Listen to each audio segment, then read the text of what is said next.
Salmo 33 उसके में दूसरा भाग, श्लोक 12 से 22। यह उस परमेश्वर में आशा और विश्वास का एक भजन है जो सभी राष्ट्रों पर शासन करता है और अपने भक्तों की प्रेम पूर्वक देखभाल करता है।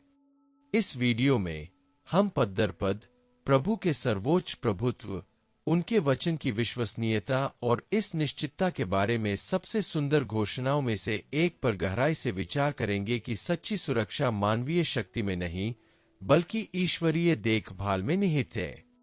क्या आपका हृदय विश्वास और कृतज्ञता के इस क्षण का अनुभव करने के लिए तैयार है?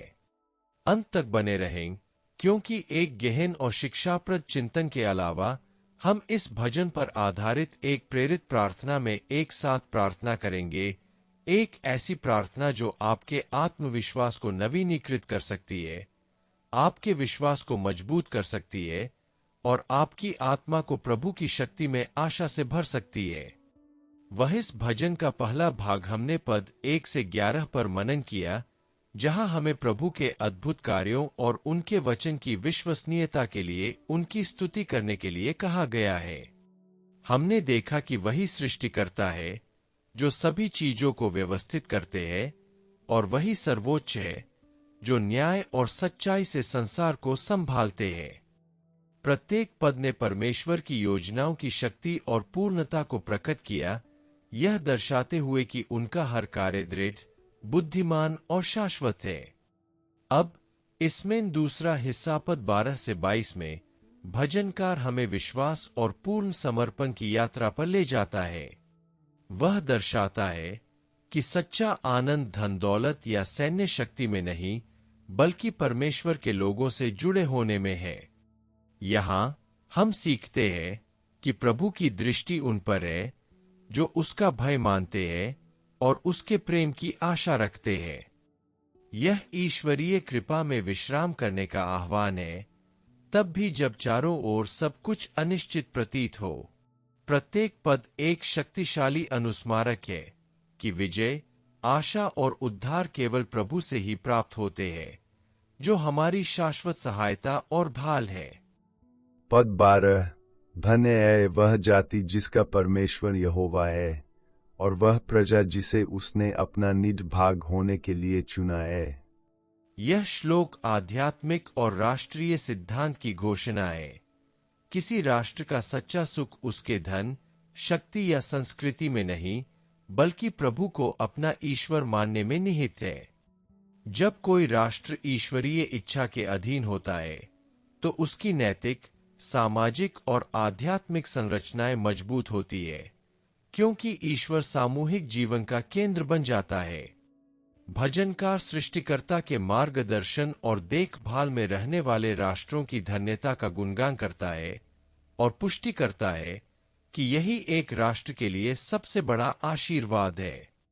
दाऊद इस्राएल को चुने हुए लोगों के रूप में वर्णित करता है, लेकिन यह संदेश किसी विशिष्ट देश की सीमाओं से परे जाता है। वह राष्ट्र जिसका परमेश्वर यहोवा है, हर उस मानव समूह का प्रतिनिधित्व करता है जो ईश्वरीय सिद्धांतों के अनुसार जीने का चुनाव करता है। परमेश्वर द्वारा चुना जाना कुछ लोगों का विशेषाधिकार नहीं है, बल्कि विश्वास योग्यता और आज्ञाकारिता का आह्वान है। जब कोई व्यक्ति या जाति प्रभु का आदर करती है, तो वह उनका आदर करता है। आशीर्वाद बुद्धि, स्थिरता और उद्देश्य के साथ तथा संकट और अनिश्चितता के समय में आपको सुरक्षित रूप से मार्गदर्शन करता है। यह कथन हमें एक आध्यात्मिक जिम्मेदारी की भी याद दिलाता है। ऐसे समुदायों और राष्ट्रों का निर्माण करना जहां घर से लेकर सरकार तक हर निर्णय में ईश्वर का सम्मान हो। जब प्रभु को सार्वजनिक और व्यक्तिगत जीवन के केंद्र में रखा जाता है, तो न्याय फलता फूलता है, सत्य को महत्व दिया जाता है और अपने पड़ोसी के प्रति प्रेम मानवीय संबंधों की नींव बन जाता है। दूसरी ओर, जब ईश्वर को भुला दिया जाता है, तो नैतिक और आध्यात्मिक अराजकता व्याप्त हो जाती है। इसलिए सच्ची आध्यात्मिक देशभक्ति में हमारे हृदयों पर और एक समाज के रूप में हम जो कुछ भी बनाते हैं, उस पर ईश्वर के शासन की खोज करना शामिल है। दैनिक जीवन में यह श्लोक हमें अपने निर्णयों, रिश्तों और मूल्यों के केंद्र में ईश्वर को रखने के लिए आमंत्रित करता है। एक घर, एक परिवार, एक समुदाय या यहाँ तक कि एक व्यक्तिगत जीवन केवल तभी सच्चा धन्य हो सकता है जब प्रभु उस पर शासन करे। कार्य करने से पहले ईश्वर की उपस्थिति की खोज करना, हर चुनाव में उनकी संप्रभुता को स्वीकार करना और कृतज्ञता के साथ जीना ऐसे दृष्टिकोण है जो वास्तविकताओं को बदल देते हैं। उस राष्ट्र का हिस्सा होने का अर्थ है जिसका ईश्वर प्रभु है, का अर्थ है उसे अपने हृदय पर शासन करने और हर कदम पर मार्गदर्शन करने देना। के बारे में सोचने के लिए कुछ, क्या मैंने परमेश्वर को अपने निर्णयों और व्यवहारों पर शासन करने दिया है? क्या मेरा घर और मेरा जीवन परमेश्वर के राज्य के मूल्यों को प्रतिबिंबित करता है? मैं प्रभु के अधिकार में रहते हुए समाज में आशीषों का माध्यम कैसे बन सकता हूँ? पद 13। प्रभु स्वर्ग से नीचे देखता है, वह मानव जाति के सभी बच्चों को देखता है। यह श्लोक समस्त मानव जाति पर परमेश्वर की सतर्क और सर्वोच्च दृष्टि को प्रकट करता है। वह कोई दूर या उदासीन परमेश्वर नहीं है, बल्कि वह हर इंसान को ध्यान से देखता है, उसके इरादों, उसके चुनाव और उसके रास्तों को जानता है। भजनहार हमें याद दिलाता है कि उसकी नजर से कुछ भी नहीं बचता, न तो दया का कोई कार्य, नहीं मौन पीड़ा, नहीं कोई छिपा हुआ अन्याय। प्रभु मानव जीवन की समग्रता पर विचार करते हैं, न केवल न्याय करने के लिए, बल्कि अपने सही समय पर उसकी देखभाल करने और न्यायपूर्ण कार्य करने के लिए भी। दिव्य दृष्टि मानवीय दृष्टि की तरह सीमित नहीं है। ईश्वर दिखावे और परिस्थितियों से परे देखता है, वह हृदय को देखता है। जहां मनुष्य दिखावे से निर्णय लेता है, वहीं प्रभु अंतरात्मा को पहचानते हैं। यह श्लोक हमें जिम्मेदारी की भी याद दिलाता है। हम जो कुछ भी करते हैं, वह सृष्टिकर्ता की दृष्टि के सामने होता है। हालांकि इस जागरूकता से भय नहीं, बल्कि आत्मविश्वास पैदा होना चाहिए, क्योंकि यह जानना कि ईश्वर सब कुछ देखता है, इसका अर्थ है कि वह हमारे संघर्ष और हमारी निष्ठा दोनों को जानता है, और जो लोग धार्मिकता में चलते हैं, उन्हें उचित प्रतिफल देगा। यह दिव्य दृष्टि देखभाल और करुणा की भी अभिव्यक्ति है। यह जानकर कि प्रभु निरंतर हमारी देखभाल करते हैं, व्यथित हृदयों को सांत्वना मिलनी चाहिए, क्योंकि वे वह देखते हैं जो कोई और नहीं देखता, और वह समझते हैं जो कोई और नहीं समझता। उनकी सतर्कता उनके निरंतर प्रेम का प्रमाण है। वे न केवल देखते हैं, बल्कि अपनी बुद्धि के अनुसार साथ देते हैं, सहारा देते हैं और हस्तक्षेप करते हैं। जब सब कुछ अदृश्य या विस्मृत सा लगता है, तब यह श्लोक हमें आश्वस्त करता है कि ईश्वर की दृष्टि सजग रहती है, उन लोगों की रक्षा करती है जो उनसे प्रेम करते हैं, और जीवन की कठिनाइयों में उन्हें कोमलता से मार्गदर्शन प्रदान करते हैं। इस सत्य को दैनिक जीवन में लागू करने का अर्थ है इस विश्वास के साथ जीना कि ईश्वर हमारे जीवन के हर पहलू पर मौजूद है और ध्यान दे रहे हैं। यहां तक कि जब कोई हमारे प्रयासों पर ध्यान नहीं देता, तब भी प्रभु देखते हैं।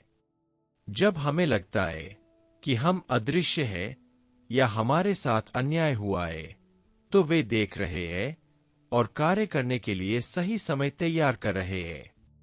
यह हमें ईमानदारी से जीने, प्रेम से कार्य करने और अपने हृदय को निष्कपट रखने के लिए प्रेरित करता है, यह जानते हुए कि ईश्वर हमारे हर भाव, हर प्रार्थना और हर आंसू को देखते हैं और उसकी कद्र करते हैं। के बारे में सोचने के लिए कुछ, क्या मैं सचेतन रूप से जी रहा हूं, यह जानते हुए कि ईश्वर मेरे हृदय के हर कार्य और इरादे को देखता है। यह निश्चितता अन्याय या अकेलेपन के प्रति मेरी प्रतिक्रियाओं को कैसे बदल सकती है? मैं अपने जीवन पर प्रभु की निरंतर और स्नेहपूर्ण दृष्टि के लिए और अधिक कृतज्ञता कैसे व्यक्त कर सकता हूँ? श्लोक 14। अपने निवास स्थान से वह पृथ्वी के सभी निवासियों को देखता है। इस पद में भजनकार परमेश्वर की महिमा और सर्वज्ञता पर जोर देता है, जो स्वर्गीय सिंहासन से पूरी पृथ्वी और उसके सभी निवासियों का ध्यान करते हैं। उनका निवास स्थान स्थान या समय से सीमित नहीं है। वे सब पर शासन करते हैं और सब कुछ पूर्ण स्पष्टता से देखते हैं। यह छवि ईश्वरीय संप्रभुता को प्रकट करती है। प्रभु बुद्धि और न्याय से संसार पर शासन करते हैं और मानवीय स्तर पर घटित होने वाली कोई भी चीज उनके प्रभुत्व से बच नहीं पाती। वे एक दूरस्थ दर्शक की तरह नहीं, बल्कि एक राजा की तरह देखते हैं, जो अपनी सृष्टि पर ध्यानपूर्वक नजर रखता है। ईश्वर की दृष्टि सर्वव्यापी और भेदक है। वह राजाओं के हृदयों को, साधारण, सार्वजनिक कार्यों और गुप्त इरादों की पुकार को देखता है। भले ही ऐसा लगे कि दुनिया अपनी मनमानी कर रही है, ईश्वर की दृष्टि हर राष्ट्र, हर घर और हर व्यक्ति पर है।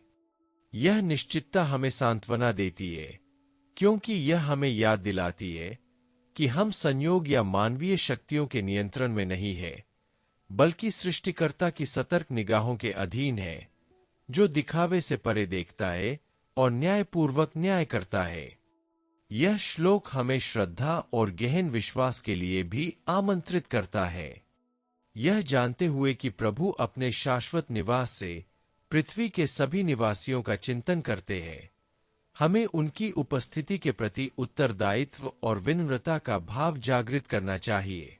न तो कोई इतना छोटा है कि उनकी दृष्टि से बच सके, नहीं इतना बड़ा कि उनकी पहुंच से परे हो। वे प्रत्येक निर्णय, प्रत्येक शब्द और प्रत्येक इरादे को जानते हैं और दया और न्याय के बीच एक उत्तम संतुलन के साथ शासन करते हैं। यह जागरूकता हमें उन लोगों की सच्ची आराधना और शांति की ओर ले जाती है, जो जानते हैं कि संपूर्ण ब्रह्मांड उस ईश्वर की सर्वोच्च देखभाल के अधीन है, जो सब कुछ देखता है और सबका पालन पोषण करता है। इस श्लोक के प्रकाश में जीने का अर्थ है ईश्वर की प्रेमपूर्ण निगरानी में विश्राम करना सीखना। जब अराजकता हावी होती प्रतीत हो और अन्याय हावी होता प्रतीत हो, तो हमें याद रखना चाहिए कि प्रभु अपने सिंहासन से निरंतर देख रहे हैं और कुछ भी उनके नियंत्रण से बाहर नहीं है। यह जागरूकता हमें धार्मिकता से जीने के लिए आमंत्रित करती है, यह जानते हुए कि वे हमारे अंतर्मन को देखते हैं, और पूर्ण विश्वास भी दिलाती है, तब भी जब हम जीवन के मार्ग नहीं समझते। प्रभु की दृष्टि इस बात की गारंटी है कि सत्य की जीत होगी और हमारा प्रत्येक कदम उनकी पूर्ण दृष्टि के मार्गदर्शन में होगा। के बारे में सोचने के लिए कुछ, क्या मैं इस बात से वाकिफ हूं कि परमेश्वर की नजर हर समय मुझ पर है? यह जानकर कि वह मुझ पर नजर रखता है और मेरी परवाह करता है, मैं कैसे शांति और सुरक्षा पा सकता हूं? यह आयत मुझे सृष्टिकर्ता की सतर्क नजर पर भरोसा और निष्ठा के साथ जीने के बारे में क्या सिखाती है? पद 15, उसने उन सब के हृदयों को रचा है, वह उनके सब कार्यों पर ध्यान देता है।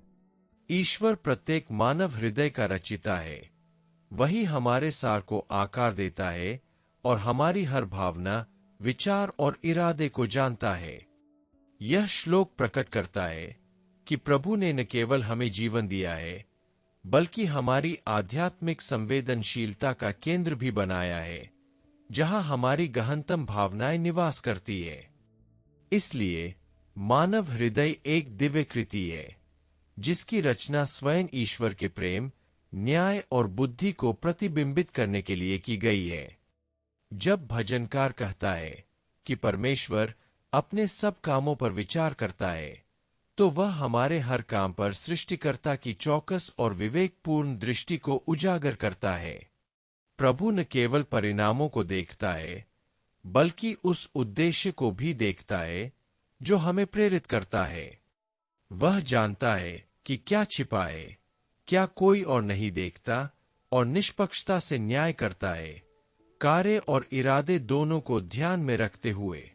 यह हमें याद दिलाता है कि परमेश्वर के सामने पारदर्शिता ही धार्मिकता का सच्चा मार्ग है। यह श्लोक यह भी प्रकट करता है कि परमेश्वर हमें कितनी गहराई से समझते हैं। वह हमारी सबसे गुप्त प्रेरणाओं को जानते हैं और हमारे भीतर क्या चल रहा है यह उससे भी पहले समझ लेते हैं जब हम उन्हें व्यक्त कर पाते हैं। हर कार्य, हर विचार और हर चुनाव को प्रेम और न्यायपूर्ण दृष्टि से देखते हैं। इससे भय नहीं बल्कि सांत्वना उत्पन्न होनी चाहिए, क्योंकि यह जानना कि परमेश्वर ने हमारे हृदयों को रचा है, इसका अर्थ है कि वह यह भी जानते हैं कि जब वे घायल हो तो उन्हें कैसे पुनर्स्थापित करे, जब वे भ्रमित हो तो उनका मार्गदर्शन कैसे करे, और जब वे थके हुए हो तो उन्हें कैसे मजबूत करे।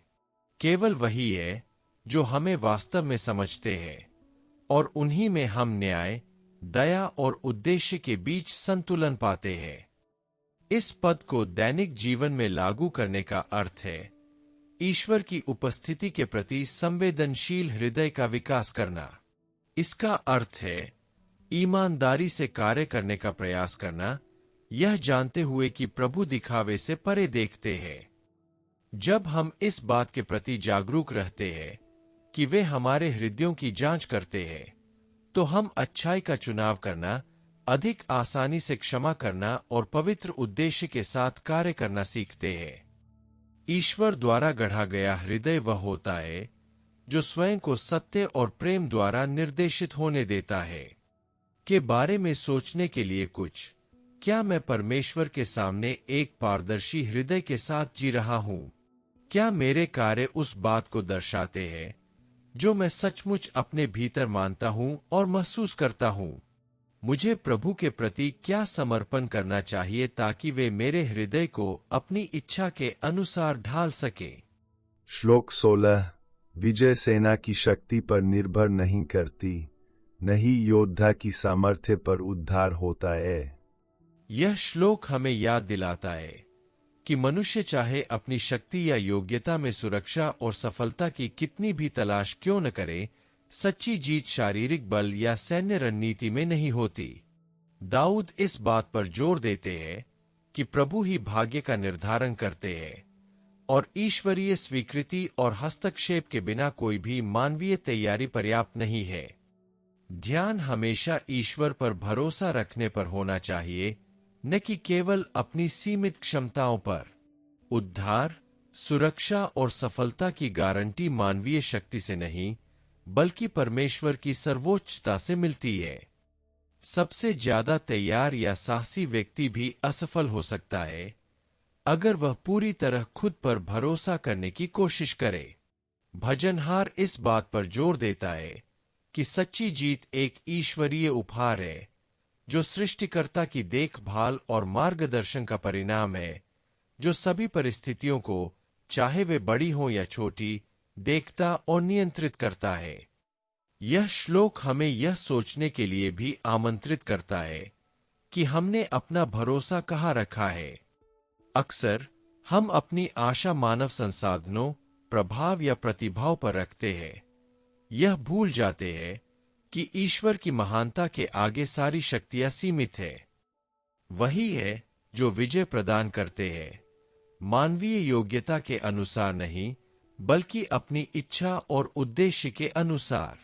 जब हम अपनी योजनाओं को प्रभु को समर्पित करते हैं, यह समझते हुए कि हम पूरी तरह से उन पर निर्भर है, तो हम एक ऐसी शांति का अनुभव करते हैं जो तर्क से परे है और एक ऐसी सुरक्षा जो कोई भी मानवीय संरचना प्रदान नहीं कर सकती। ईश्वरीय शक्ति के प्रति समर्पण करने में ही हमें सच्ची शक्ति मिलती है।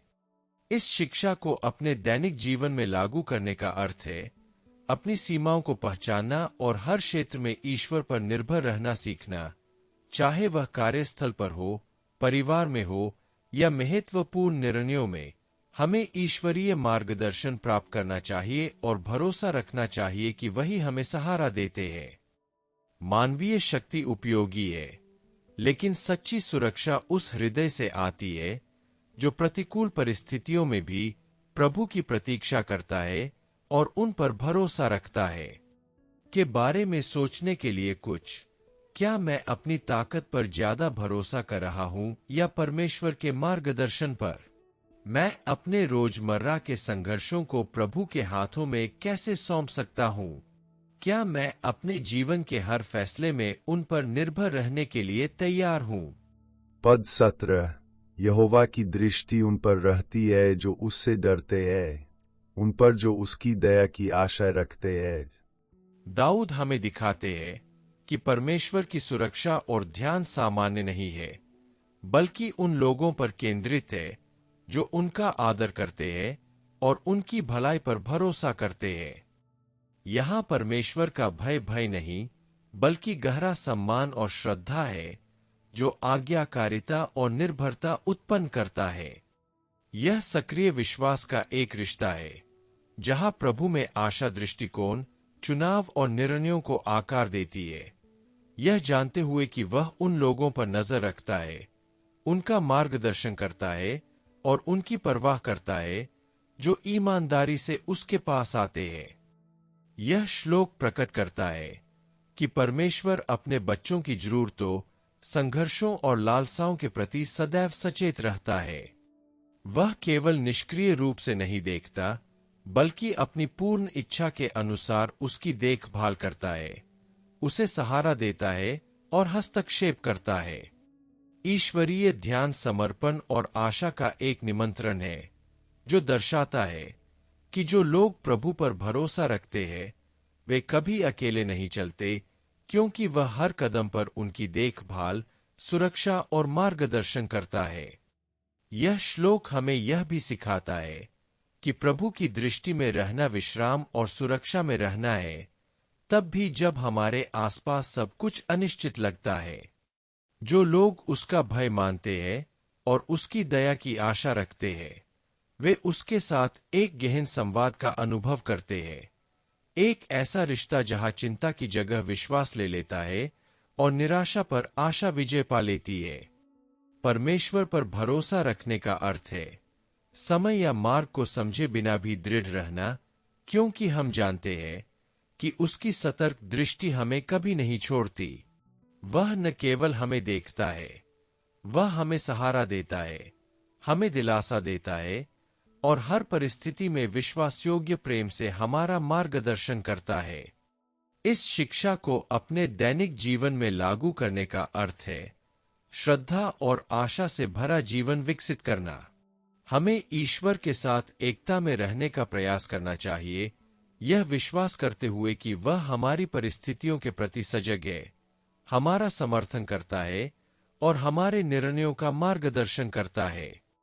अनिश्चितता के दौर में भी हम निश्चिंत रह सकते हैं कि प्रभु हमारी परवाह करते हैं, हमारे कदमों पर नजर रखते हैं और अपनी दया और प्रेम के अनुसार हमारी प्रार्थनाओं का उत्तर देते हैं।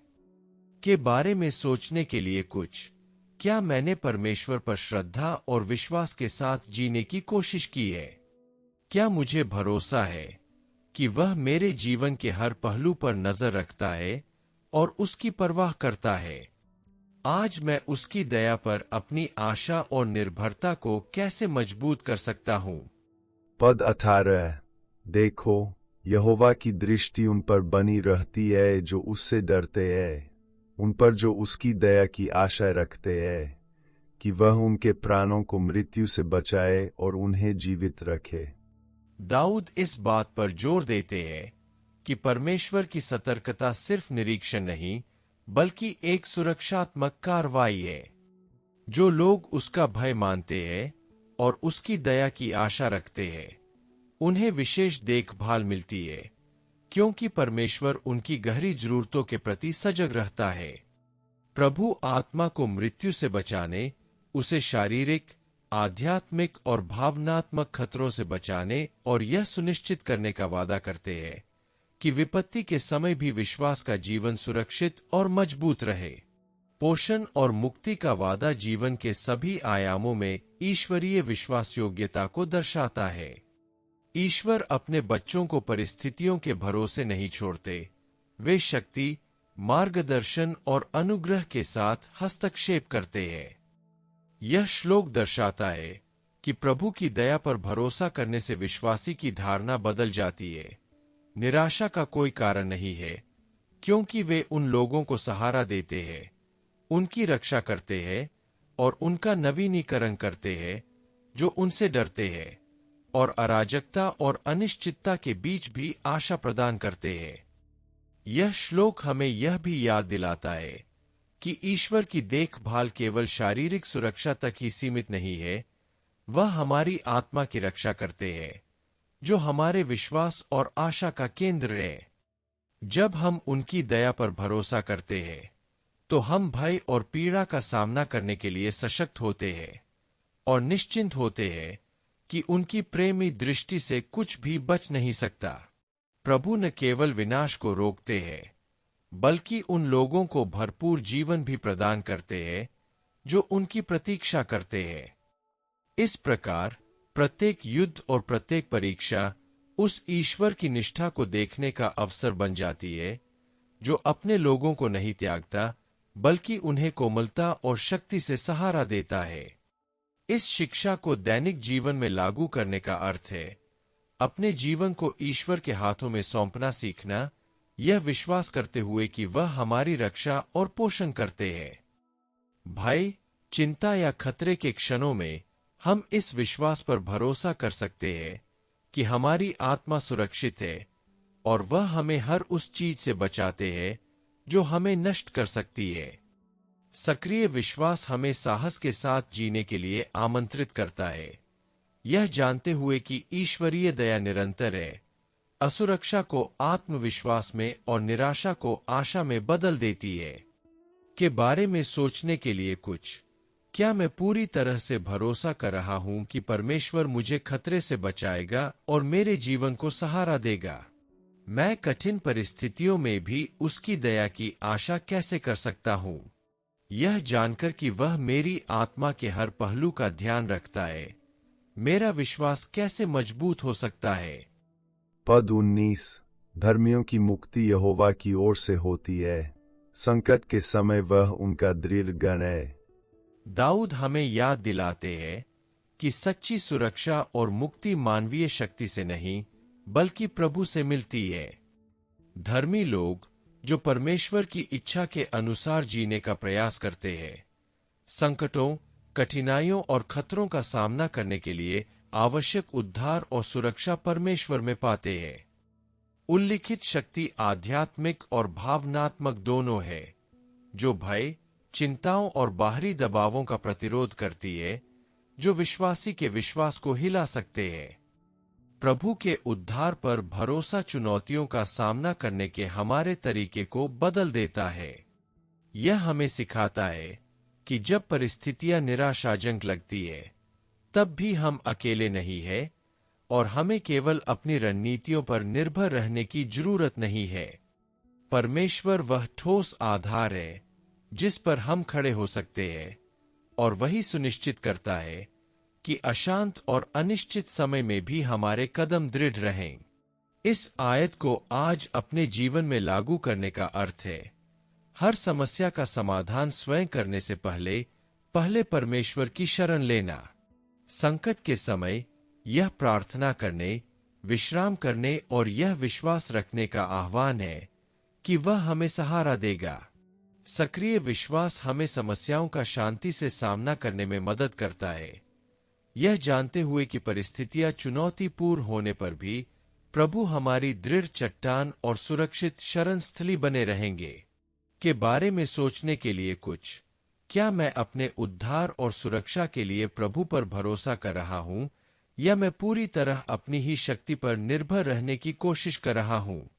मैं कठिनाइयों के बीच परमेश्वर को अपना घर कैसे मान सकता हूं? मेरा व्यावहारिक विश्वास रोजमर्रा की चिंताओं के प्रति मेरी प्रतिक्रिया को किन तरीकों से बदल सकता है? पद 20। हमारा प्राण यहोवा पर आशा लगाए रहता है, वह हमारा सहायक और ढाल है।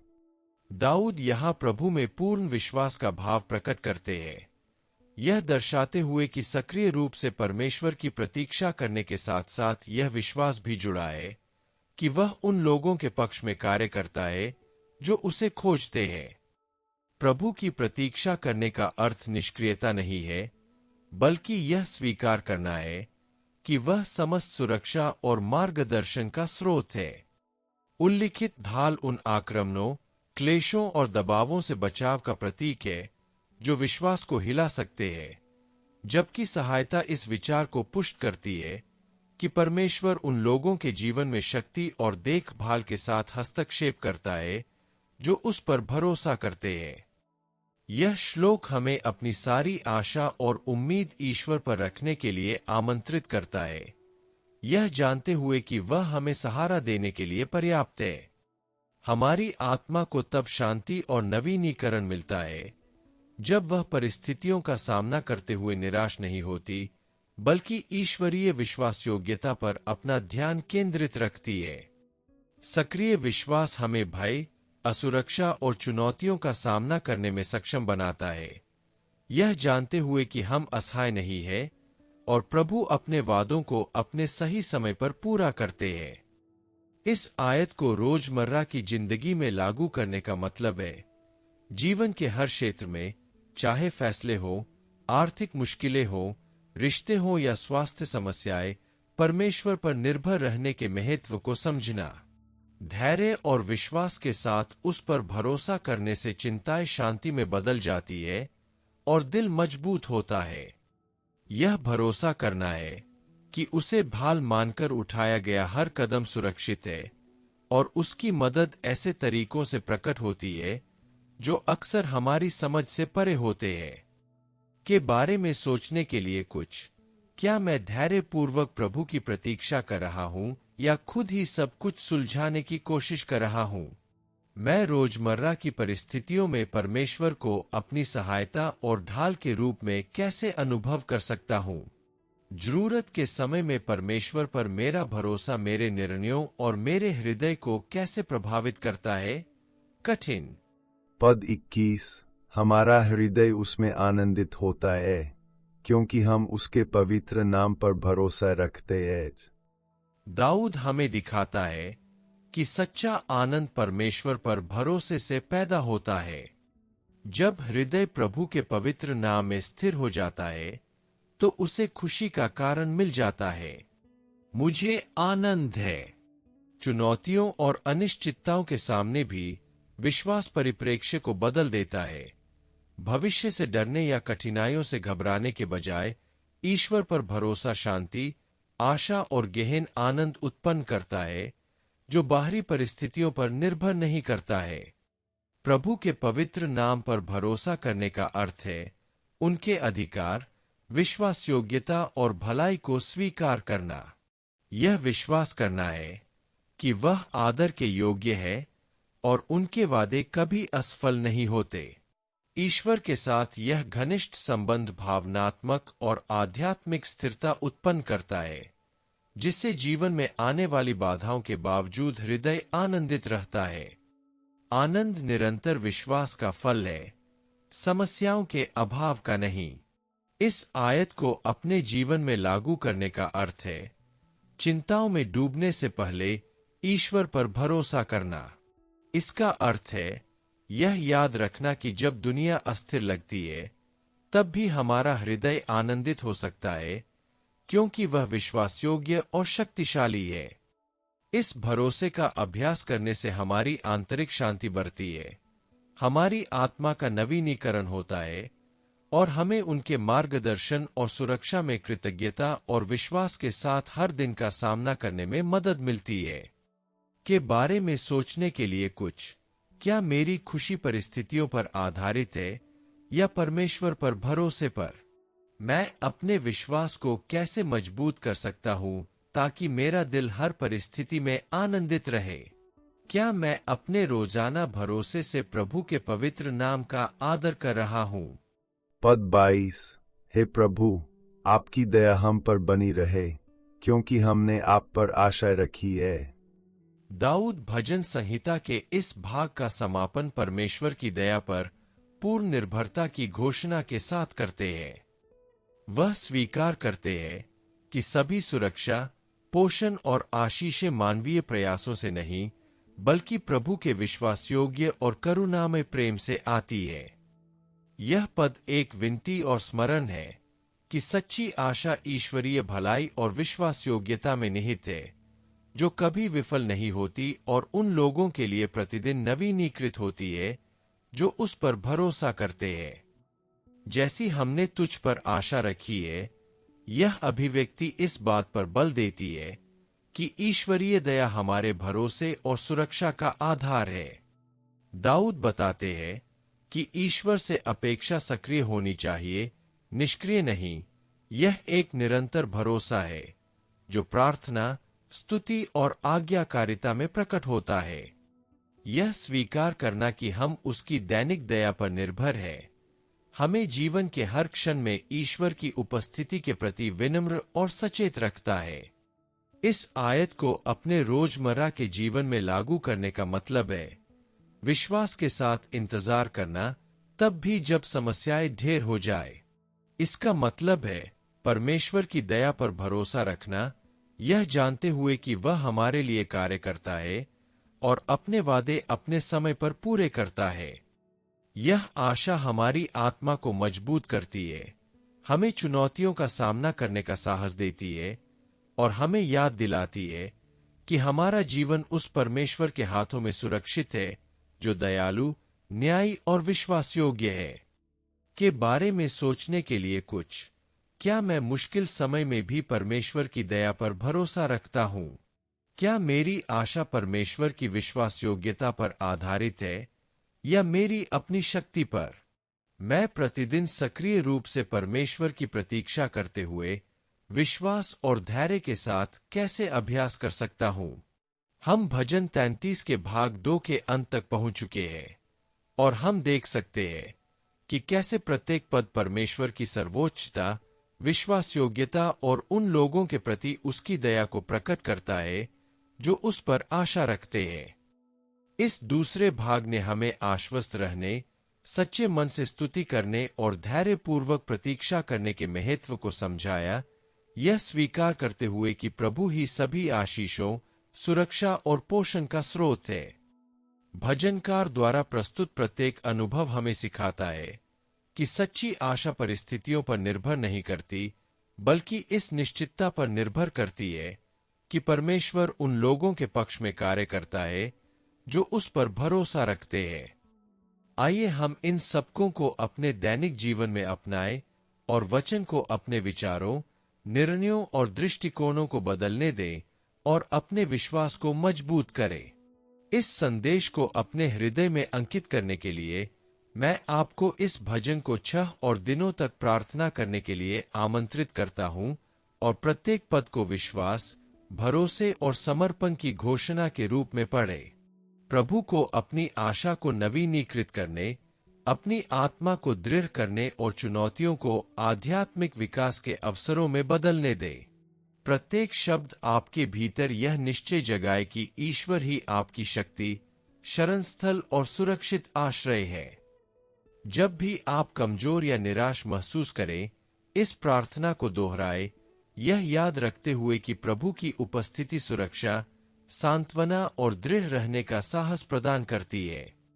यह दैनिक अभ्यास आपके आत्मविश्वास को मजबूत करे और ईश्वर के साथ आपके रिश्ते को गहरा करे। अब जबकि हम प्रत्येक पद का अर्थ और भजन 33 के इस दूसरे भाग के माध्यम से प्रभु द्वारा हमें दिया जाने वाला संदेश समझ गए हैं, मैं आपको 6 और दिनों तक ध्यान और प्रार्थना जारी रखने के लिए आमंत्रित करता हूँ। प्रत्येक पद को विश्वास, भरोसे और समर्पण की घोषणा के रूप में पढ़े, प्रभु के प्रकाश को अपनी अनिश्चितताओं को प्रकाशित करने और अपनी आत्मा को मजबूत करने दे। यह दैनिक अभ्यास आपके हृदय में यह निश्चय जगाए कि ईश्वर आपकी शक्ति, आपकी ढाल और आपका सुरक्षित आश्रय है, जो आपके हर कदम को थामने और आपके हर निर्णय की रक्षा करने में सक्षम है। आशा में दृढ़ रहें, तब भी जब चुनौतियां आपकी सहन शक्ति से बड़ी लगे। याद रखें कि भजन का प्रत्येक शब्द ईश्वर की विश्वासयोग्यता की याद दिलाता है, जो आपके जीवन में प्रकट होने के लिए तैयार है। भरोसा रखे कि वह उन लोगों को कभी नहीं त्यागते जो ईमानदारी से उन पर आशा रखते हैं।